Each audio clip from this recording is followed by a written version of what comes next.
experiencia del emigrante, regresa a Venezuela, se incorpora a la vida política, se incorpora al análisis político y está viendo un país. ¿Qué país está viendo Eduardo Fernández? Eduardo, buenas tardes. Muy buenas tardes, Juan Carlos. Un placer estar en tu espacio. Bueno, mira, hoy la Venezuela del que regresa, del que migra y luego regresa, es distinto. Uno cuando está afuera siempre se lo dicen. La Venezuela que dejas no es la Venezuela que dejaste cuando te fuiste, al final. Es bastante contradictorio porque tú nunca te despegas de tu país cuando estás fuera, o vives en otras tierras, pero sí uno puede notar la diferencia de cómo vive el venezolano, de cómo se maneja la economía en Venezuela, culturalmente totalmente distinto, porque bueno, la dinámica cambia, tu forma de vivir. Bueno, de verdad que sí, siempre va a ser distinto la Venezuela antaña quizás que la que hoy vivimos. Ahora, háblame un poco, ¿qué país tenemos en este momento? ¿Cuál es tu análisis sobre el momentum político venezolano? Primaria, inhabilitaciones, un gobierno que todavía necesita hacerse mucho, quiere decir, se necesita negociar mucho con el gobierno de Maduro para que ellos accedan a entregar el poder, si es que en algún momento van a entregar el poder. O sea, esto apenas está comenzando. ¿Cómo ves todo este tema? Juan Carlos. Venezuela no es el primer país que ha vivido o va a vivir una transición, o que está pidiendo una transición. Los gobiernos en transición históricamente siempre pasan por una negociación. Si nosotros no entendemos que hay que negociar para poder entrar en el juego político por el bienestar, no del sector político, que es lo preocupante, sino de la población, que es la que está sufriendo. Si no entendemos que ese es nuestro objetivo, no vamos a llegar a lo que estamos planteando. O sea, tú dices que tiene que haber un proceso de negociación independientemente de o complementario a las elecciones o para que se puedan dar las elecciones de modo adecuado. Primero que definamos que la política es negociación, partamos de ahí. Segundo, Venezuela vive un momento de crisis muy importante que lo viven otros países y para salir de esa crisis tenemos que negociar obligatoriamente. No, mira, mi experiencia política, yo la he compartido, mi experiencia política en el 2014, en el 2017 fue no salir de la calle, la famosa calle sin retorno, perdí compañeros, nos metieron presos, hay un montón de políticos exiliados y hoy, ¿qué tenemos de resultado?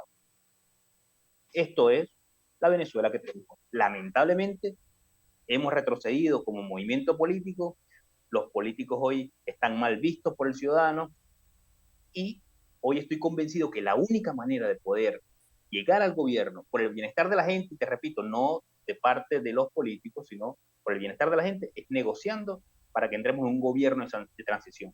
Si hoy María Corina, que se encuentra, que estaba liderizando las encuestas, está inhabilitada, bueno, que pase el otro, y que pase el otro, y que pase el otro. Es decir, lo importante acá es que podamos salir del atolladero donde estamos, de la crisis O donde sea, me estamos. estás diciendo que estamos hablando de una negociación a dos niveles. Un nivel que es la oposición consigo misma para lograr los acuerdos necesarios para presentarle un candidato a Maduro que lo pueda enfrentar y que le pueda ganar. Y dos, la oposición con Maduro y con el gobierno de los Estados Unidos para bajarle el costo de salida, ¿será, por ejemplo? Por supuesto, es que, mira, está sobreentendido que la oposición tiene que negociar. Eso está sobreentendido. O sea, los partidos políticos de oposición tienen que ponerse de acuerdo primero y eso es primordial. Si no negociamos nosotros, será casi imposible negociar. Es decir, tendremos tres negociaciones con el gobierno. Y lo importante, lo fundamental es que nos pongamos de acuerdo nosotros para que de esa negociación salga quién va a liderizar la candidatura de los partidos de oposición contra Maduro. Si no entendemos eso, que es lo que no está pasando, o lo que la gente al final del cuento siempre piensa, que vamos varios candidatos, que no nos ponemos de acuerdo, pero la primaria es un mecanismo, solamente un mecanismo de tantos mecanismos para que lleguemos a ese gran acuerdo nacional y poder enfrentar a Maduro. ¿Y qué tendría la oposición que negociar con Nicolás Maduro, que es la parte paralela de todo esto? de acuerdo a la historia, creo que en los países latinoamericanos, cuando han pasado este tipo de situaciones, los gobiernos que van de salida negocian obviamente un poco de tranquilidad, los gobiernos, todo ese tipo de acusaciones que en este caso tiene el gobierno de Nicolás Maduro, tienden a no desaparecer, pero bueno, por lo menos a suavizarlas, que sea un poquito más elegante su salida. Partes del gobierno de transición tienen que ser parte de ellos también. Es decir, hay grandes consecuencias que para eso sirve el gobierno de transición. No es una campaña normal la que viene, no es una elección normal la que vamos a vivir. Así que si no es normal, tampoco será normal el próximo gobierno, porque un gobierno de transición estará compuesto por partidos de oposición, estarán compuestos por gran parte de los militares que hoy están activos y también por parte del gobierno que va a salir. Mira, ayer hablaba con un buen amigo mío que pertenece a, digamos, a los grupos que apoyan a María Corina Machado y me hacía una crítica sobre mi reflexión de ayer. Yo en mi reflexión de ayer dije que tenemos que ir al ejemplo de Barinas, que es apoyar al que esté habilitado. Entonces él me dijo, tienes razón, pero te adelantaste, porque ella tiene que ganar la primaria porque se tiene que convertir en la líder de la oposición. Luego ella verá quién apoya. Entonces yo le dije, ¿ustedes están pensando en Venezuela o están pensando en un líder de la oposición que no va a ser tan líder de la oposición, porque los del Nuevo Tiempo tienen a Manuel Rosales, los de Voluntad Popular tendrán a Leopoldo López, los de Primero Justicia tendrán a Capriles o a Guanipa, los adecos tendrán a Ramos Ayú. O sea, aquí no va a haber un líder de la oposición. A mí me parece que eso es una especie de fantasía tropical que más bien me dio la sospecha y no me gustó lo que sospeché, que más bien está viendo las elecciones del 2025, ganar espacios en gobernaciones y alcaldías y no en el 2024. Esta fue una sospecha que me dio ayer y ojalá deseo estar absolutamente equivocado. Escucho tu análisis. Mira, es un escenario en política, quizá hay un dicho que dice que todo es válido. Puede ser que María Corina esté pensando en ser ella la nueva líder de la oposición, puede ser. Ahora, ¿eso le conviene a los venezolanos? Esa es la pregunta. Yo creo que no.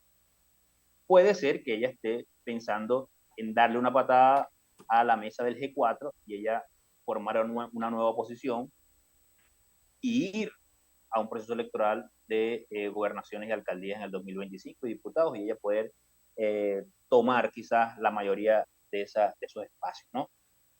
Puede ser, pero lamentablemente el venezolano hoy lo que quiere es salir del presidente de la República y si no entendemos que tenemos que ponernos de acuerdo como colectivo opositor para poder salir, no puede generar el efecto que estás planteando con María Corina Machado como nueva líder opositora y bueno, pasarán otros 5 años más, 6 años más del gobierno de Maduro y tratando de pelear y tratando de ganar espacios en gobernaciones, alcaldías.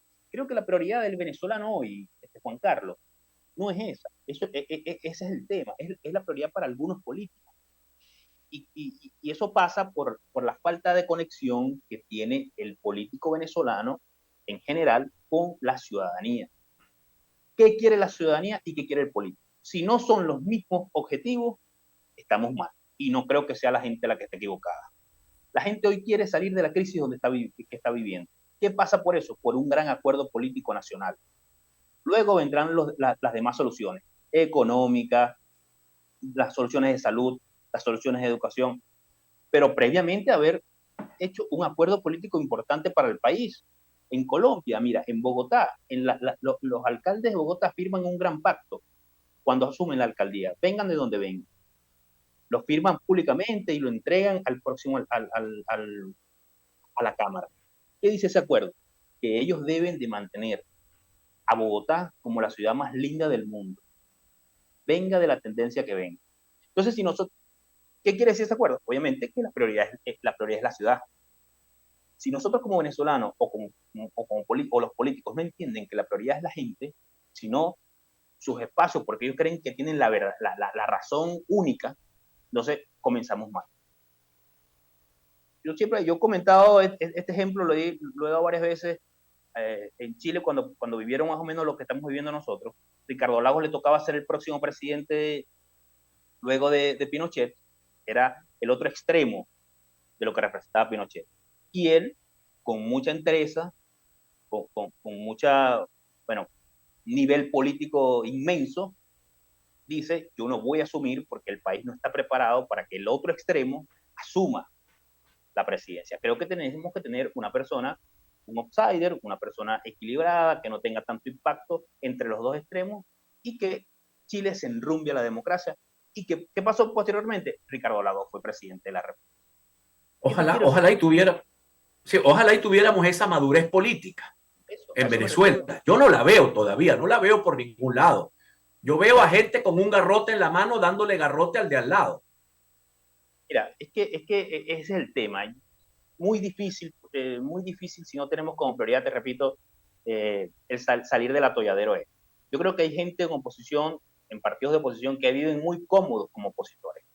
Entonces, cuando eso representa comodidad o confort para el político, no está muy interesado en salir de eso, a inventar que si para ellos su espacio los mantiene, les da de comida, mantiene a sus hijos en el exterior.